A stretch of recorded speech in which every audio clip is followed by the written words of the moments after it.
I'm Matt Gilhooly, and this is The Life Shift, candid conversations about the pivotal moments that changed lives forever.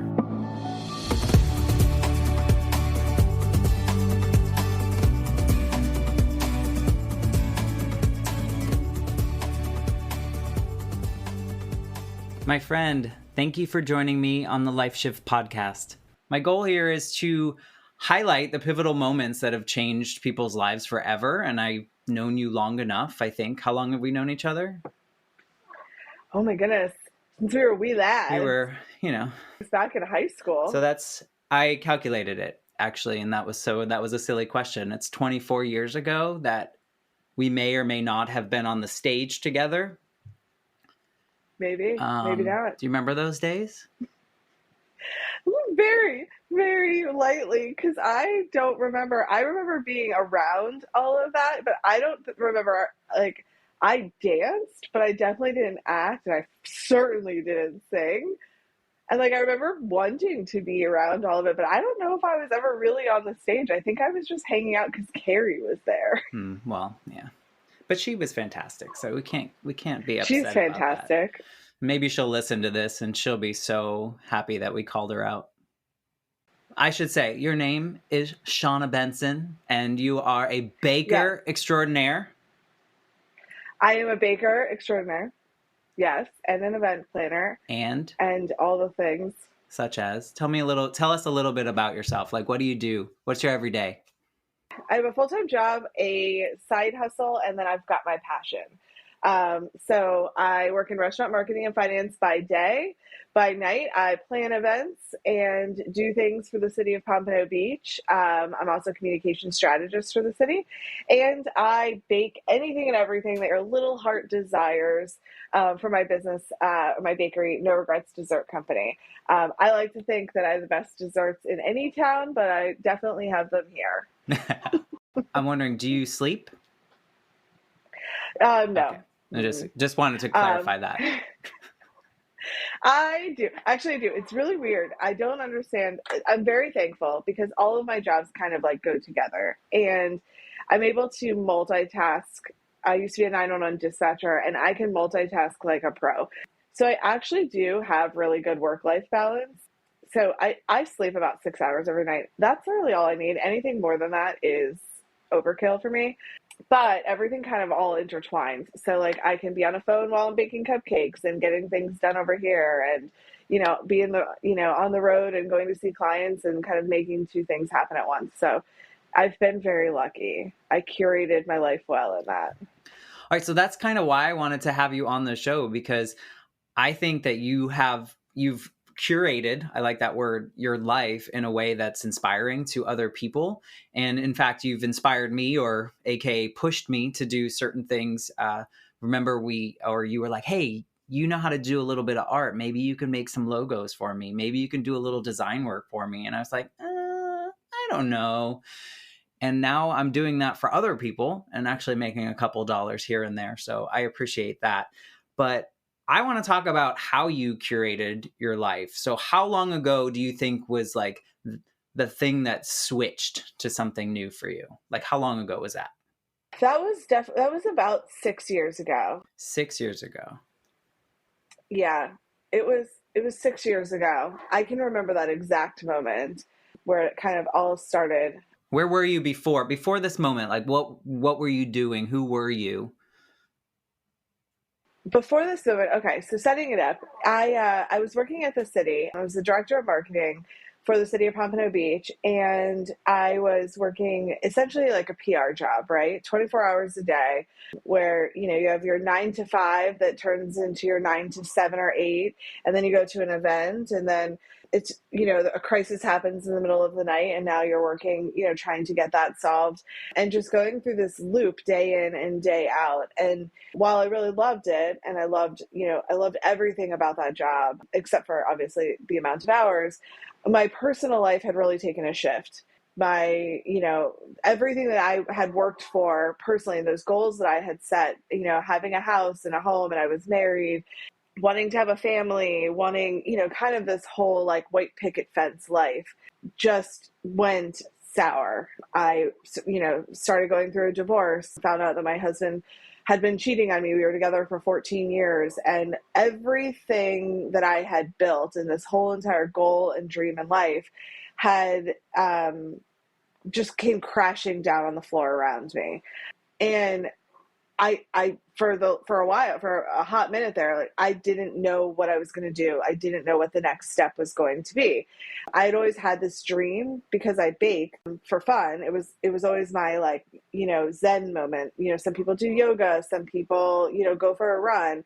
I would come home and bake. And it was the one thing that always just got me out of my head. It got that, like, chatter that's inside. It would stop it. And I could just bake, listen to some Frank Sinatra, and zone out. And so I'd always said, one day down the road, like, we're going to move to Italy and I'm going to open this little tiny bake shop, or we're going to, move into this small, like, quaint little town and have that, like, Gilmore Girls dream town, right? And open this bakery. And it was always just that, like, pipe dream. And as all of this stuff started to unravel, and, I started to see everything starting to move away from what my current lifestyle was, I started to think, like, I don't know I don't know what I'm going to do next. Like, I'm not making enough money to live in South Florida, and I'm not comfortably in South Florida. And I just don't know what I'm going to do. I had no idea. And one day I walked out, and I was in the middle of, trying to figure out, like, was I going to get a divorce? We hadn't even filed for a divorce at that point.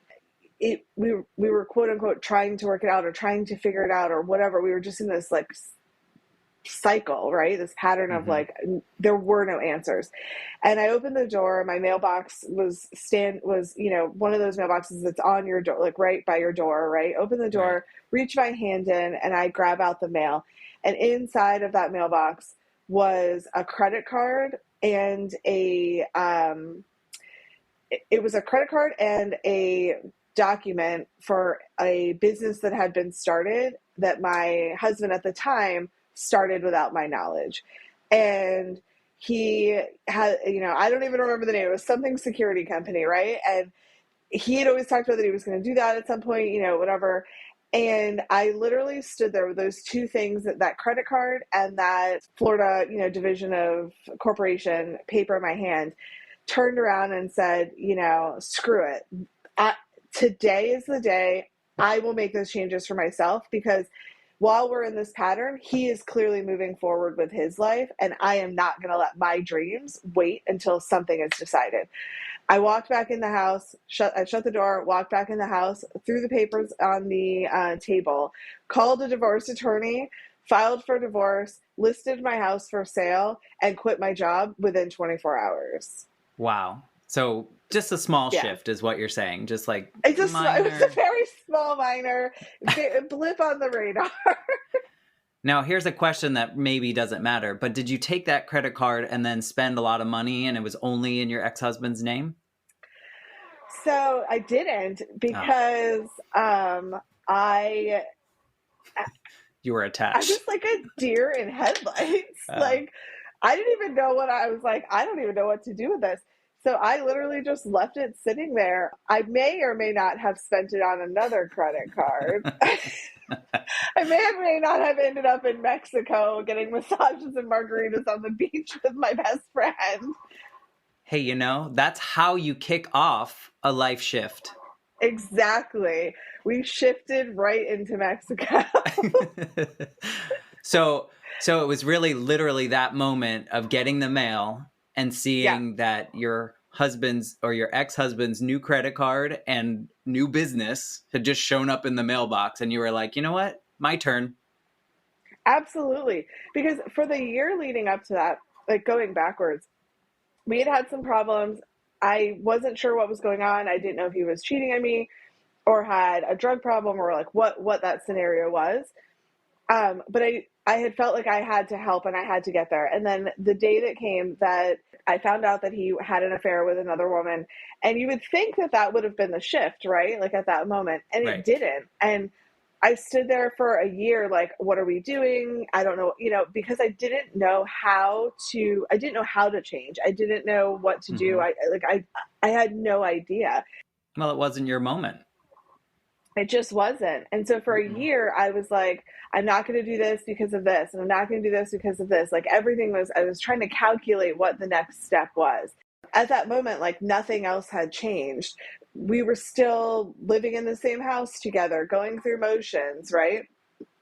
And when that credit card came, in that, like, it was like my eyes just saw it, right? Like everything flashed before my eyes. Like I'm done. Like I have to be out of this because he's looking out for himself and he's looking out for his future. I have not done anything to look out for my future. I have to make a change because if I want this, I have to do this, right?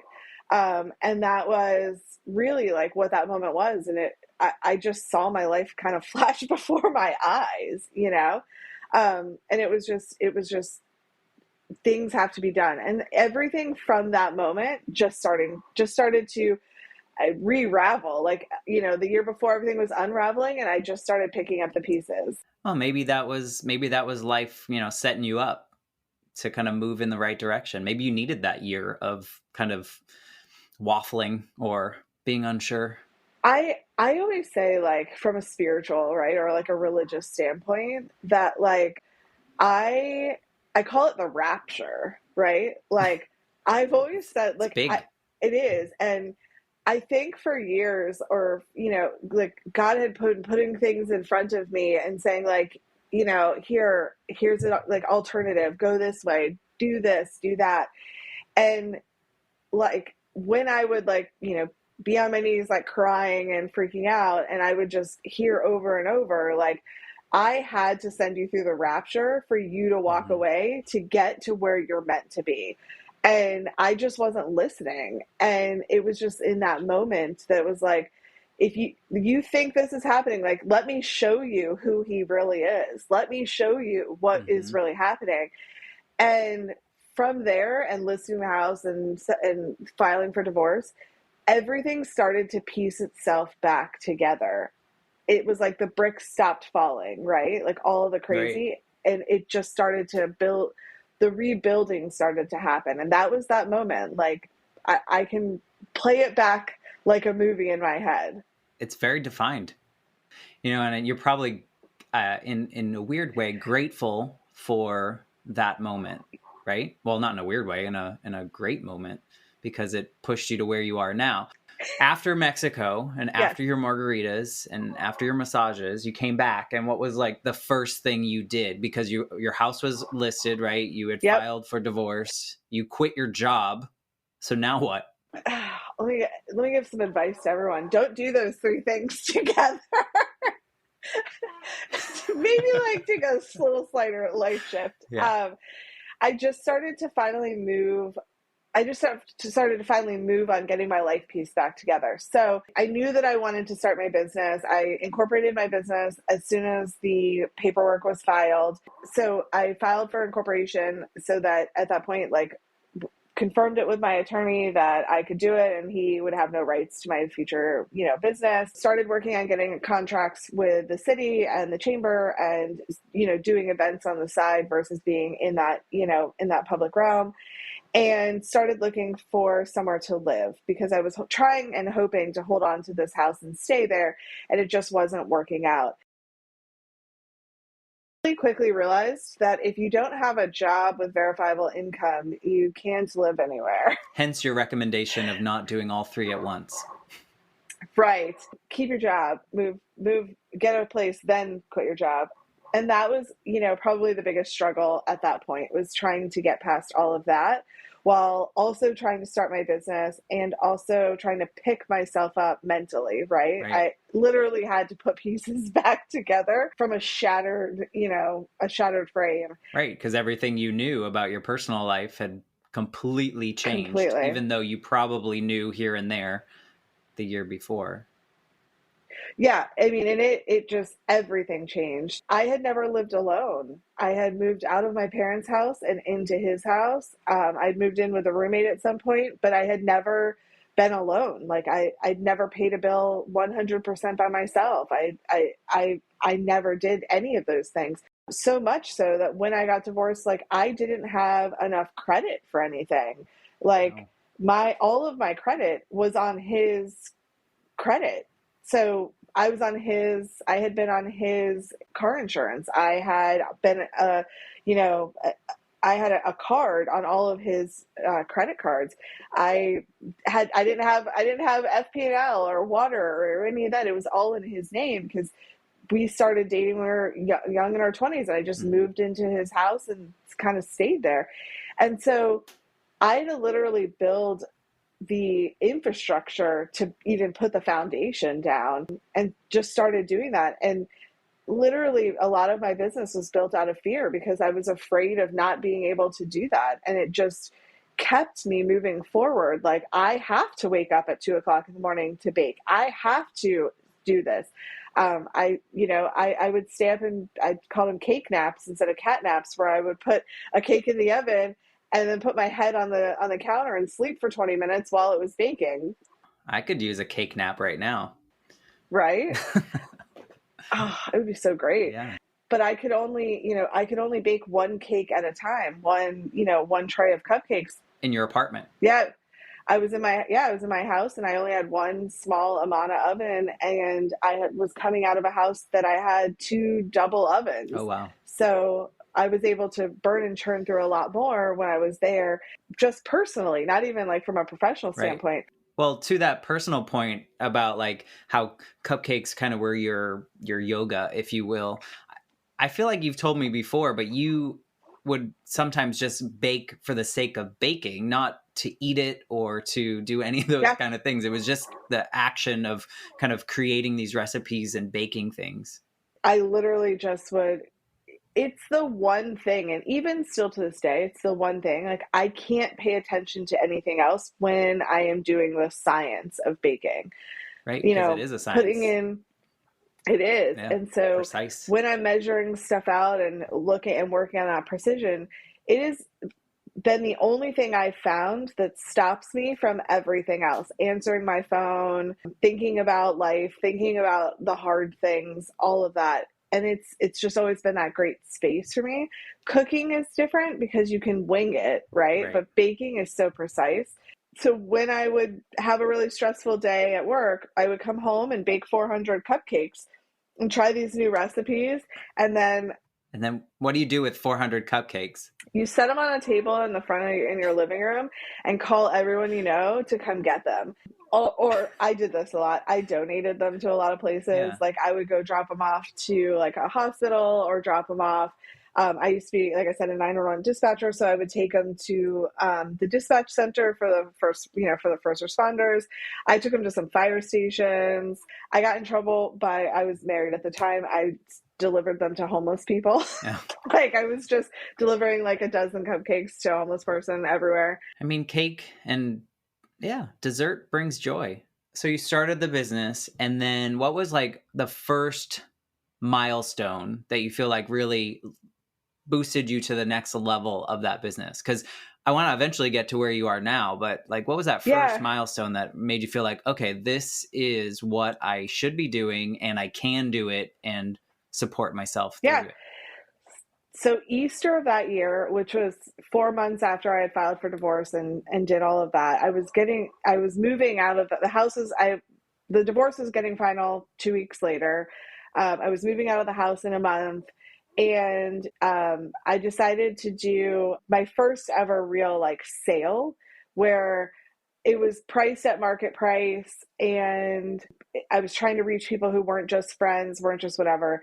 I listed it, Easter cupcakes for sale. I was selling them out of my house. People could come pick them up, and I sold out. I sold 700 cupcakes for Easter that first year. And I didn't believe that they were worth anything. Like I just like, this is all being done in vain. Like nobody's going to buy these. Mm-hmm. Nobody, I have verbal commitments, but people just say they'll buy it and then just not. Right. I remember I went to Restaurant Depot. I bought 50 pounds of flour and 35 pounds of butter, like, 30 dozen eggs. Like all of this stuff, and it was in my car, and I just remember looking back, and I was like, I don't know what we're doing here, but we got a lot of flour and sugar and stuff. So we're making something happen. There's gonna be some happy homeless people later. And I even bought like bottles of champagne and offered like a glass of champagne when you picked them up, because I was sure that no one was coming, right? Right.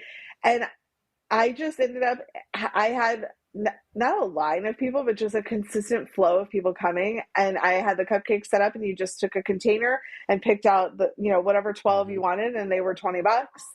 And we just had it was such a fun day where like all these people came that I knew, and like, they were like, we're so happy you're finally doing this. Like, and we had I had somebody drive an hour south to come get them. And the humbling thing is, over the years, like even with like our friendship and other people that we went to high school with, and people that I worked with 20 years ago, people who met me one day and follow me and then show up at an event. Mm-hmm. And I'm like, I am so proud and humbled that I've managed to keep those relationships over the years, and those people come back and support me. And it is the craziest feeling when that happens.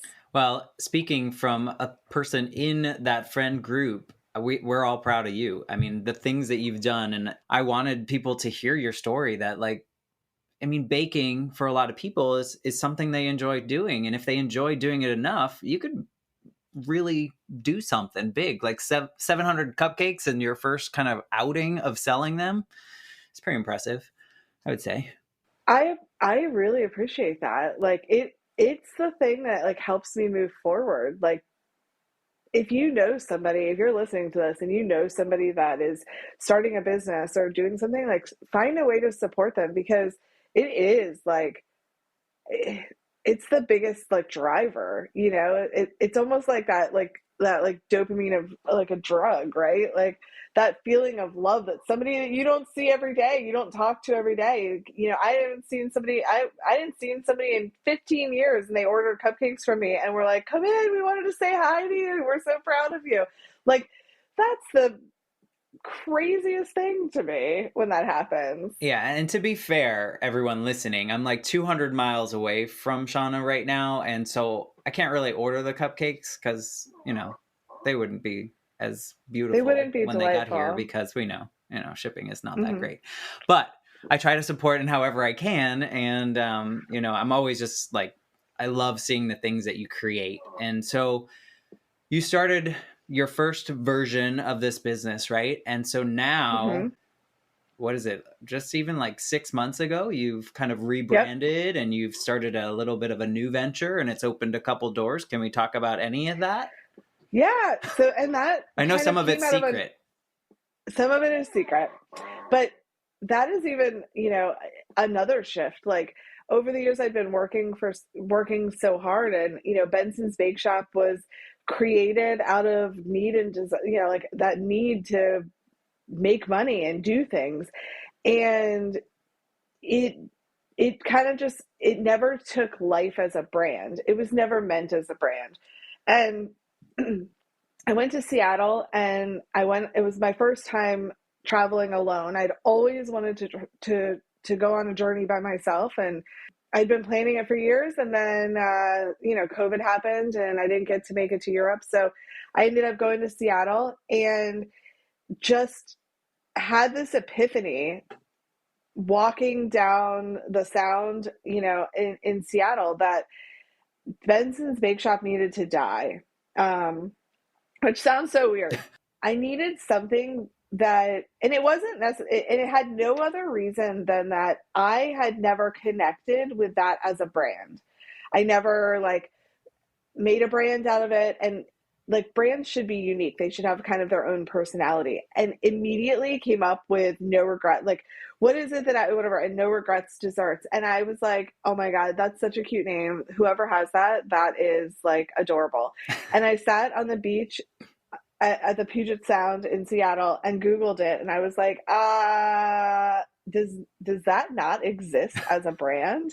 Are you kidding me? No Regrets and dessert company. And I, part of it was that I kept getting asked about my bakery, and I don't have plans of opening a traditional bakery. Right. especially because the word really is defined with like breads and pastries, and when you think of a bakery, you kind of have a vision, and I was never going to do that. So changing it to dessert company really defined who I was and what I was putting on the table for you. And the no regrets had so many in 5 minutes that I had a brand. Like, Right. no regrets dessert company. You'll never regret. The only bite you'll ever regret is the one you didn't take. No regrets on eating it. No regrets of my life and everything I went through. Like, it just culminated everything together. And then changing it with dessert company, it was like, it literally was like a little human was born. Like, Yeah. it had a personality in 2 minutes. Right. It's the fate intervening again. It was just, sitting sitting on the beach, enjoying, gorgeous scenery and really thinking that through. And it was, those are kind of like those two defining moments. And from there, not only did that shift occur again, where like my business started to take off, but like I just started putting that effort in a different way and making each step of that business more meaningful. I didn't just like, pin jello on a wall and hope that it sticks. Like, I started to really be like focused on what I was doing. I wanted to make it onto a reality show for baking. I set these goals, and I had never set goals in my business. It was just like, I'll set out at a market and see if I sell, and I'll do this and I'll see if it sells. And like, I started to build like a 5-year strategic plan for my business. It sounds like you started adding confidence to your brand and you. Absolutely. And it made Mm-hmm. sense. And all of a sudden it clicked and everything made sense. And it was in that moment. I went out afterwards, I got in the car and I drove to a town down the street, and there was an ice cream place there. And like the thought of like, I mean, it was like an adulty ice cream place, and all the pieces, like it was like, I found that, I found this, I found it all came together just in that week that I was in Seattle. I wasn't even supposed to be working. I was supposed to be just enjoying it. And I just started like putting together spreadsheets and putting together stuff on my computer at night, and really just got into it. And I feel I for the first time felt really like connected to it. From there, it just started to work, I guess. I think more people connect to that brand than they did the foo-fooey, Benson's Bake Shop. And Mm-hmm. it has a look. I didn't realize some of the things I was holding on to. I never built a website for Benson's Bake Shop. Really? Like, I never, yeah, I never printed t-shirts. I had business cards and I had a banner, and that was really it. And in the week I got back, I built a website, printed, t-shirts, and I, I don't know why. Like, I don't know why one was different than the other for me, but just making that simple change. I sometimes think of it that like Benson's really was the thing, that Benson's Bake Shop was really the thing that started, but maybe it held on to some internal like angst against it, right? Like, maybe I just wasn't moving forward with it because it was built out of necessity, not out of like love, right? And when I started building No Regrets, like it was really out of like, holy shit, I'm making this happen. Like, it is going to work. And like everything started to fall in place. And it really has been a wild ride, and even just the last 6 months. Yeah. I mean, before we go into whatever you can share about that, I feel like you talked about how you had to go through the rapture. I didn't mean to laugh on that. You had to go through the rapture of that year. So maybe Benson's Bake Shop was that period of time. And then I remember when you were talking about we won't say what year it was, but you were going to go to Europe to celebrate a particular birthday. And you had all these like extravagant plans, and you were going to go all over the place.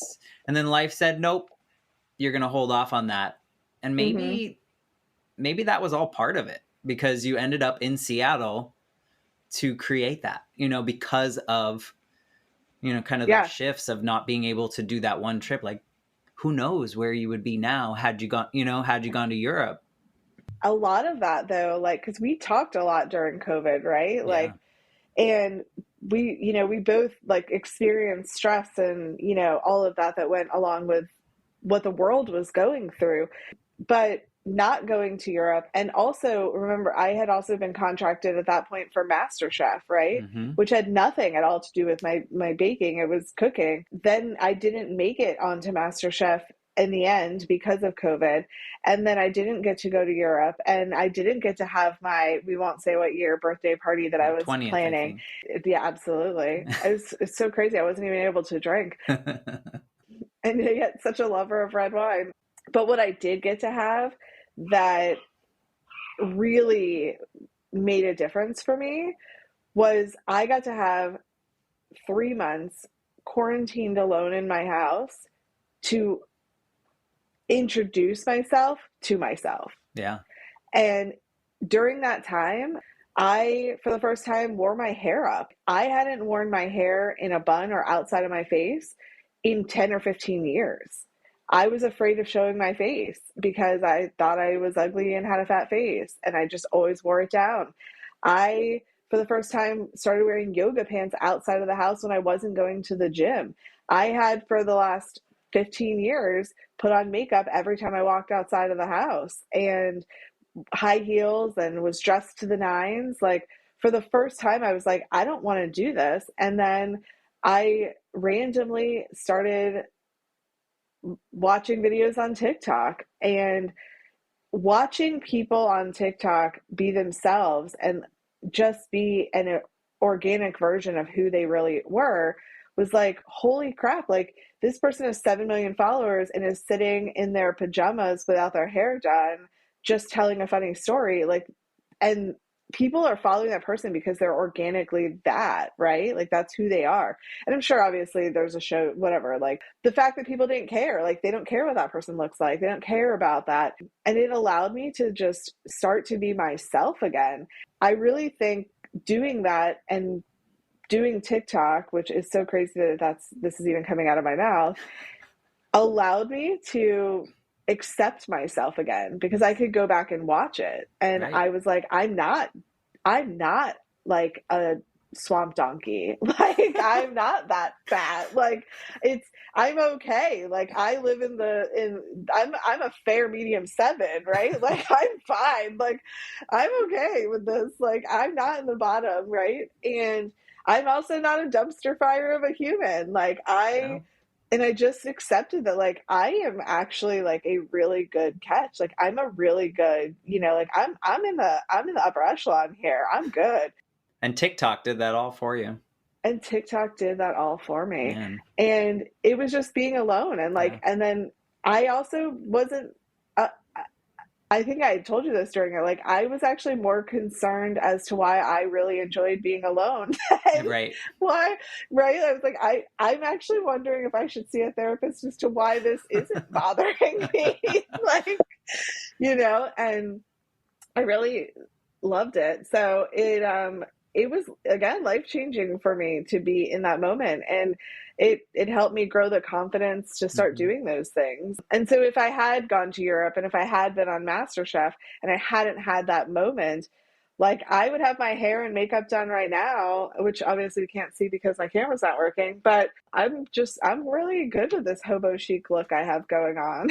Like, No, I mean, and I don't think you're alone in the fact that during this pandemic, there have been a lot of positive things for people and self-discovery and those kind of things. Same here.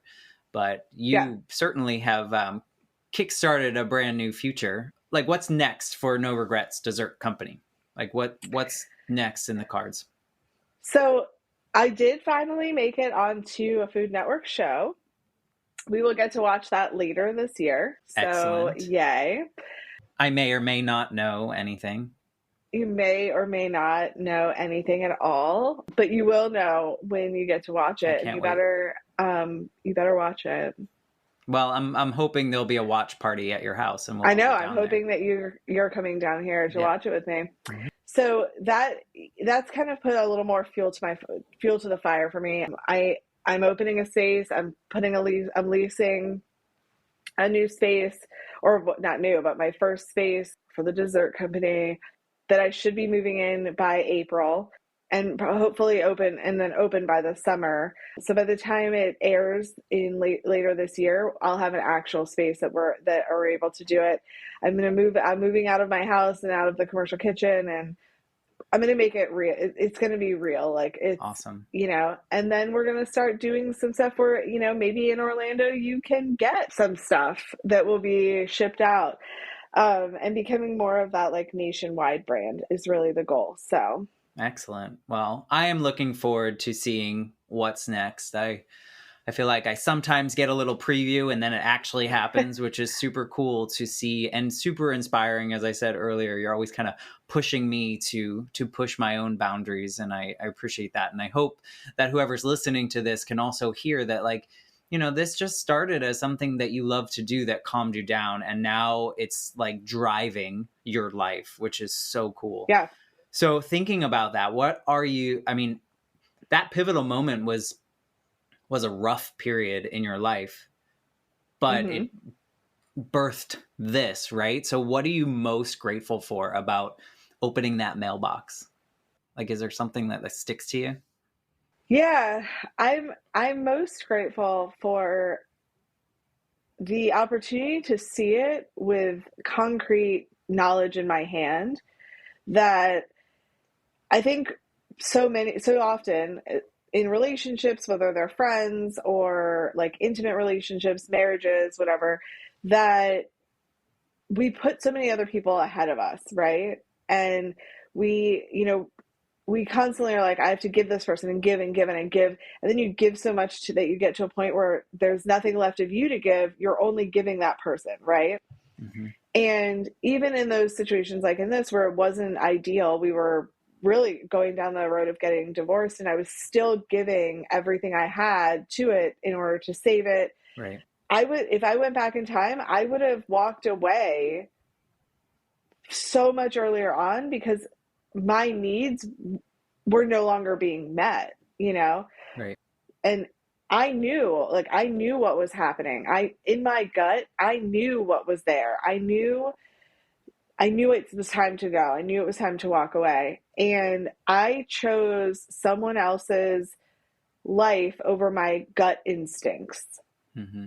And if I could go back, I would need to listen to that and listen to that gut instinct, but both in the positive and the negative, right? Like, right. And I say this to you sometimes, like, get to the core of what you want to do. Get to the core of what, like, let's talk about why, or like, what you have to do to move forward. Like, right.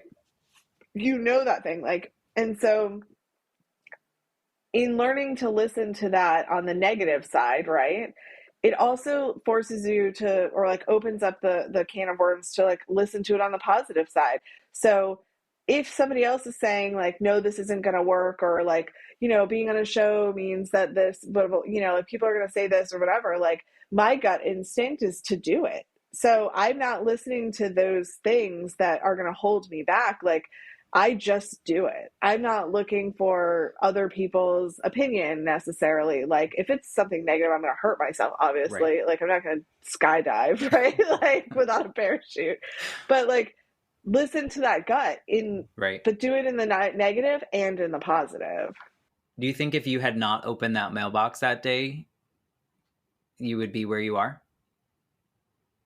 I think I would have held on for a lot longer. Mm-hmm. And I would have believed in something. I would have believed in his words. I would have, right. I would have held on longer. And I don't know what holding on longer would have done to me. In that year where things weren't changing and we were in that holding pattern, mm-hmm. A lot of damage was done to me. Yeah. You lost yourself. Emotionally and mentally. I lost myself, but I also, I spent 5 years after that just trying to undo the damage mm-hmm. that had been done. And if I would have held on any longer, like, I don't know if I would have come out of it, like there was some really serious, like, mental damage that was done there in that holding pattern. And if I didn't see that at that point, like, would I have been able to get out of that? Would I have been able to, I don't know if I'm allowed to curse on this, but the best way to say it is, Well, you already did. right? Because that's who I am. But would I have been able to unfuck myself? I don't know. Like, right. I was at a close period of that. I don't know if I took any more damage that I would have been okay. Right. And that moment really changed it all. And it made me stand up for myself. So kind of distilling that down, it's almost as if your advice to someone that's kind of waffling in a position is to really listen to your gut and kind of take those chances on the things that bring you joy and fulfill you. Because if you don't, you never know how that's going to turn out. Would you say that's fair? Absolutely. It's listening to your gut and not letting fear be the driver to your life, right? Right. Like, I was afraid of what the other side would be. I was Mm-hmm. afraid that I wasn't going to be able to do this. And then when I saw that piece of mail, I realized that I just had to jump to the other side and start figuring it out. Because had I failed in the business, the reality of that is that I would have just had a different job, right? Mm-hmm. Like, it would have been okay. I wasn't going to be homeless. I was going to either get a job doing something, and I had a good job. So the likeliness that I would get another good job was probable, right? Mm-hmm. Like, so there really was anything. The only thing holding me back was that I wasn't listening to my gut, and I was afraid of taking that next step. And then taking it, now you're just walking in the journey, right? Mm-hmm. Like, just do it. Like, what is it going to do? And one of my favorite things, and I listen to it, or I've listened to it a lot, is just, going back, and TED Talks are great, and listening to all the failures that people have had, listening to the failures of Edison, listening to the failures of Einstein. Like, we only know the positives, but how many times did it take to make the light bulb, Right. right? Like, it was like 287 failures and one worked. I'm no different. Like, I can just keep failing. That's a lot of cupcakes. It's a lot of cupcakes, right? I was going to say, you know what I see in you now, in this version of you, is that you are opening every single door that is in front of you instead of going, what's behind it? I don't know. But you just kind of just walk Yeah, through and you're like, let's go. Let's go. If it doesn't work, that's okay. absolutely. And that is like, and it really is like, just, I have started living by the mantra that I take every single opportunity that presents itself. Some of them are going to work out and be phenomenal. Some of them are going to be a dumpster fire. And you don't know which one is which. You don't know which one is which. But the reality is that even the failures teach you, like, even the failures teach you, right? Like, you now know what did not work. And some of them, to be quite honest, you aren't on either part of that spectrum. Some opportunities are just meh or never come to fruition. But it's great because then that, like, like a great opportunity for an event per se, like to do my cupcake set, right? Like, it may not have like, there was an event once and it didn't pan out that I was going to do, and it was going to be really huge. And then I didn't get an opportunity to do it like I thought I was going to, went to it, and what was supposed to be 5,000 people was maybe 50. And I would have overbaked for it. But it taught me to ask the questions about it, to know ahead of time whether or not it would be profitable for my business, and not just to jump at something because it was there. So every single opportunity, whether it's good, bad, or just who cares, is a lesson. And it's worth taking. It is. It's 100% worth taking. Take every opportunity you can. Figure it out later. Put it on your credit card. Well, or someone else's, Or someone else's. I want to thank you so much for sharing your story. I learned a lot, actually, and we've been talking like every day for years now, and I just appreciate you, and I thank you for sharing your story. I think that there are a lot of people in similar positions to the girl that went to that mailbox that one day, and I think that they can learn from your story and maybe order from No Regrets Dessert Company. So anyway, thank you, Awesome. bye-byes. But thank you, bye-byes. I do want to say thank you for being the first person that I get to talk to for this podcast. And there will be many. Oh, there's going to be so many. Maybe like 4. Yes. I Anyway. mean, 4 is more than it was before. Exactly. Got to take every opportunity, right? That's right. Yes. All right. Awesome. Thank Well, you, thank my you. friend. I appreciate you so very much. Absolutely.